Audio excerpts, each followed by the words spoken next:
Welcome to the Bar Exam Toolbox podcast. Today we are walking through a constitutional law MEE question. This is another in our series of podcasts talking about how to approach questions on the UBE bar exam. Your Bar Exam Toolbox hosts are Allison Monahan and Lee Burgess. That's me. We are here to demystify the bar exam experience so you can study effectively, stay sane, and hopefully pass and move on with your life. We're the co-creators of the Law School Toolbox, the Bar Exam Toolbox, and the career-related website Career Dicta. Allison also runs the Girls Guide to Law School. If you enjoy the show, please leave a review on your favorite listening app and check out our sister podcast, the Law School Toolbox Podcast. If you have any questions, don't hesitate to reach out to us. You can reach us via the contact form on barexamtoolbox.com, and we'd love to hear from you. And with that, let's get started.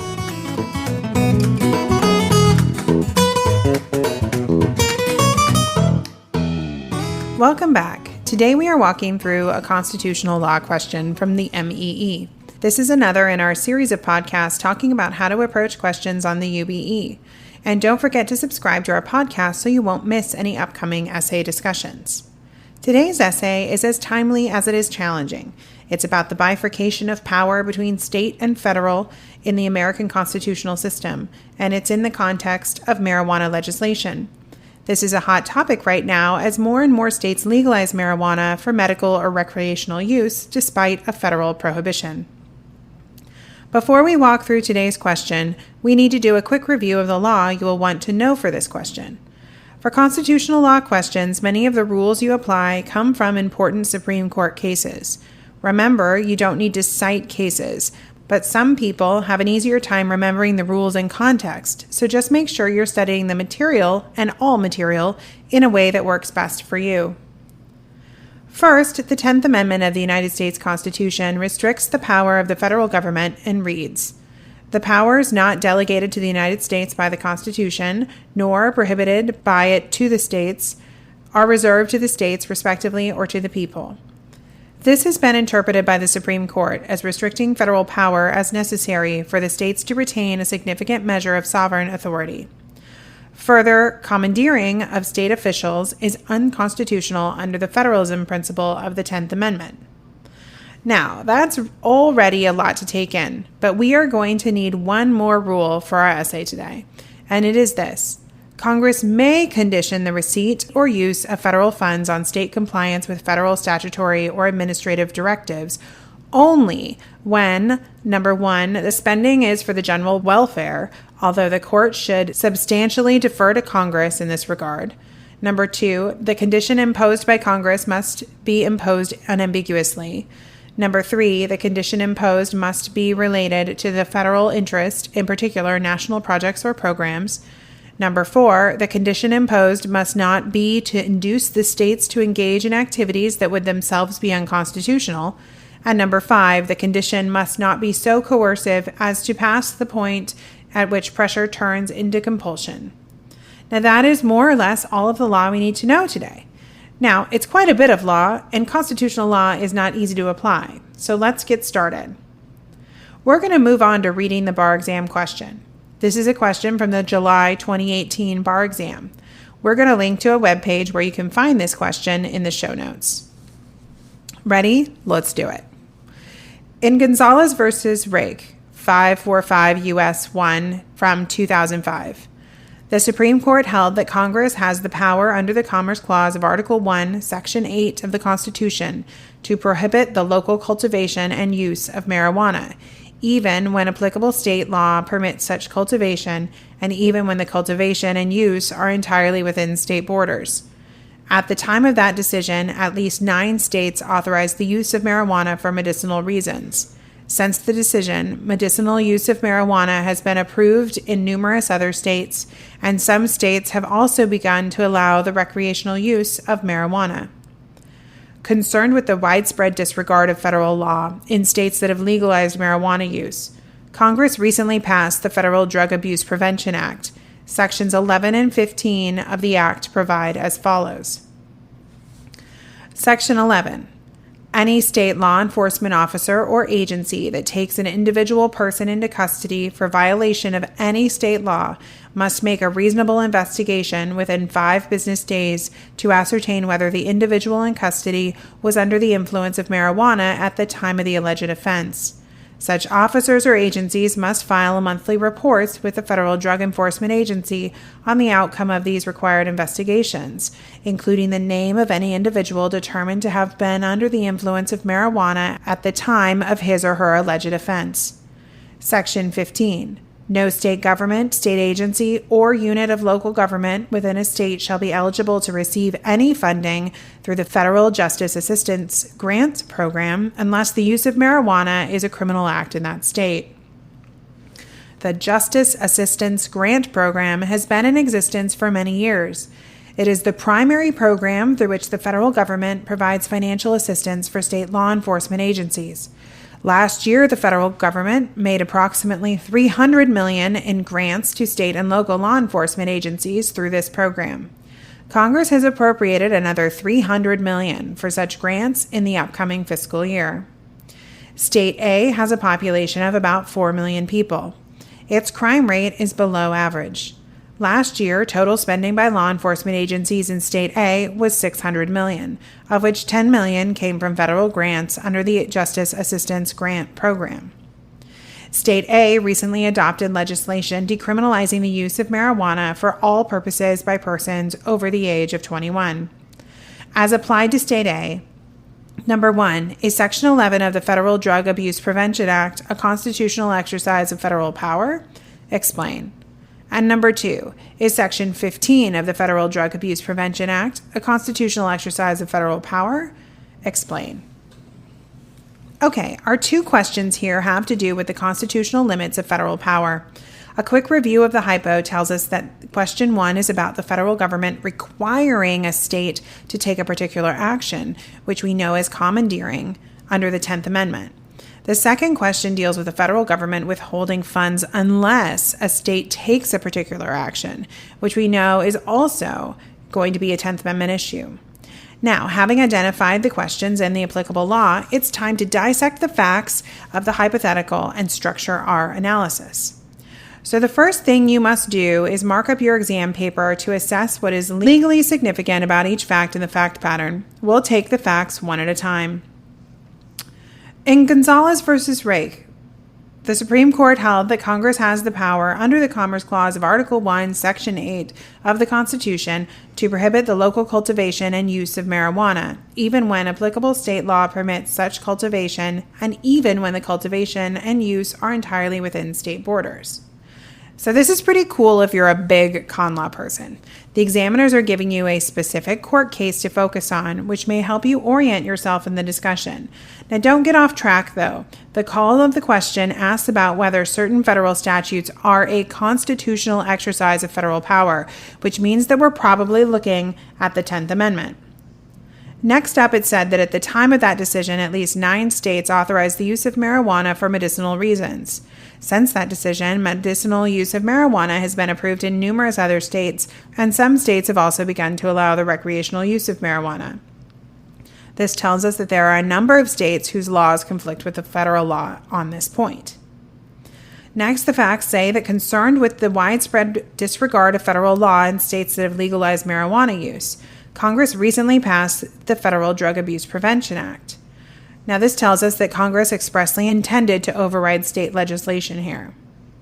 Section 11. Any state law enforcement officer or agency that takes any individual person into custody for violation of any state law must make a reasonable investigation within 5 business days to ascertain whether the individual in custody was under the influence of marijuana at the time of the alleged offense. Such officers or agencies must file monthly reports with the Federal Drug Enforcement Agency on the outcome of these required investigations, including the name of any individual determined to have been under the influence of marijuana at the time of his or her alleged offense. Now, this is the provision that we're being asked to evaluate by the call of the first question, so read it very carefully. It is telling us that no matter what offense a subject is charged with, state law enforcement officers must investigate marijuana use by each suspect and report back monthly to the DEA. Now that sounds like a ton of extra work. Section 15 from the question says, no state government, state agency, or unit of local government within a state shall be eligible to receive any funding through the Federal Justice Assistance Program unless the use of marijuana is a criminal act in that state. This is a provision that we're being asked to evaluate by the call of the second question. It's pretty different than the first, so again, read it carefully. This isn't telling the state to do any additional work, but it is making certain funding conditional on the criminalization of marijuana. We know from our rules that Congress is allowed to make funding conditional, but we'll need to investigate further to figure out whether this is permissible. Now, the facts then talk about that the Justice Assistance Program has been in existence for many years, and it is the primary program through which the federal government provides financial assistance for state law enforcement agencies. Now, this tells us what the program is and what it funds, so that sounds pretty important. Next, the facts tell us that last year the federal government made approximately $300 million in grants to state and local law enforcement agencies through this program. Congress has appropriated another $300 million for such grants in the upcoming fiscal year. So this is more information about the program at issue in Section 15. $300 million is a lot of money that states are likely to really want to access. State A has a population of about 4 million people. Its crime rate is below the average, and last year, total spending by law enforcement agencies in State A was $600 million, of which $10 million came from federal grants under the Justice Assistance Grants Program. So this tells us exactly to what extent State A relies on the Justice Assistance Grant Program. $10 million sounds like a lot of money, but it's also a relatively small portion of State A's funding, though we're also told that their crime rate is below average. State A recently adopted legislation decriminalizing the use of marijuana for all purposes by persons over the age of 21. This tells us that State A is, in fact, impacted by the laws in question, which means that we need to know whether or not they are valid. Okay, so let's look at how to actually answer this question now that we've gone through it fact by fact. You would want to start any outline or answer by breaking your paper into segments. Here, 2 segments, one for each question. So let's consider each section separately. Number 1, first is applied to State A. Is Section 11 of the Federal Drug Abuse Prevention Act a constitutional exercise of federal power? Explain. We begin an answer to this question in the same way we would almost any essay answer, by stating the issue. Here the question is pretty much all the issue statement we need. We might reformulate the question in order to shape the analysis. Something like, the issue is whether the federal government may require state law enforcement officers to investigate and/or enforce federal law. Reformulating the question as an issue statement in this case might help you focus on the basics of what the law is doing here. Having identified the issue, we then state the rule or the rules that are applicable. Here we would lay out the rules that we will use in our analysis, beginning with the broadest rule and progressing to narrower and narrower rules.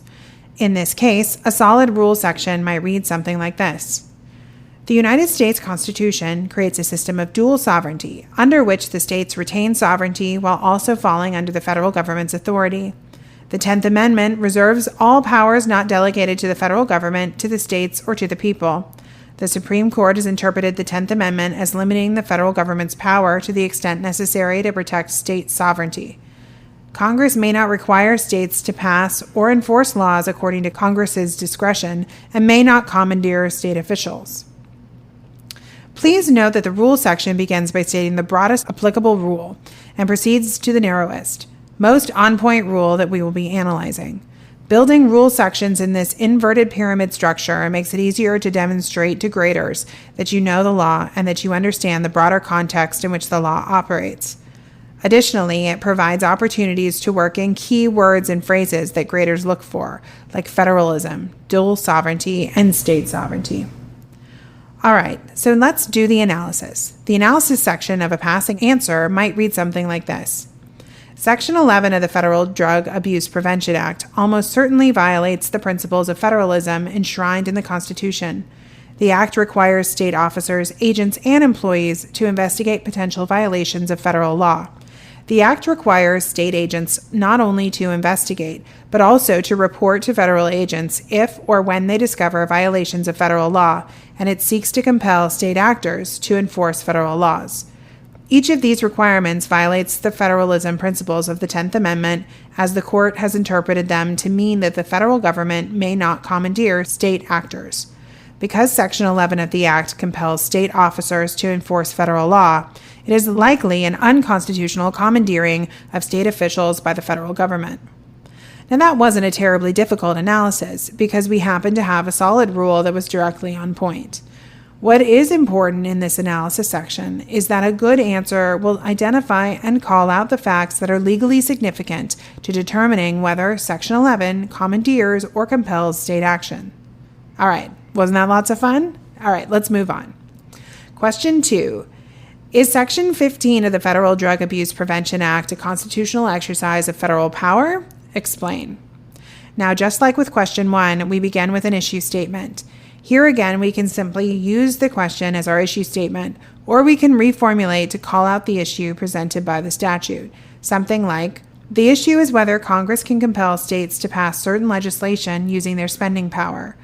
Then we will lay out the rules that we will use. This question differs from the last question in that this one involves a rule with many elements.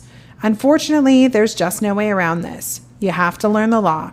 Here, a solid first part of this answer might look like this. The issue is whether Section 15 is constitutional insofar as it conditions the receipt of federal money to the state on the state's criminalization of marijuana.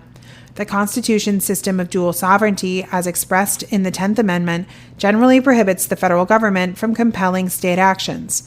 However, the Supreme Court has held that the federal government, under its spending power, may condition a state's receipt of federal funding on a state's compliance with federal directives under certain circumstances.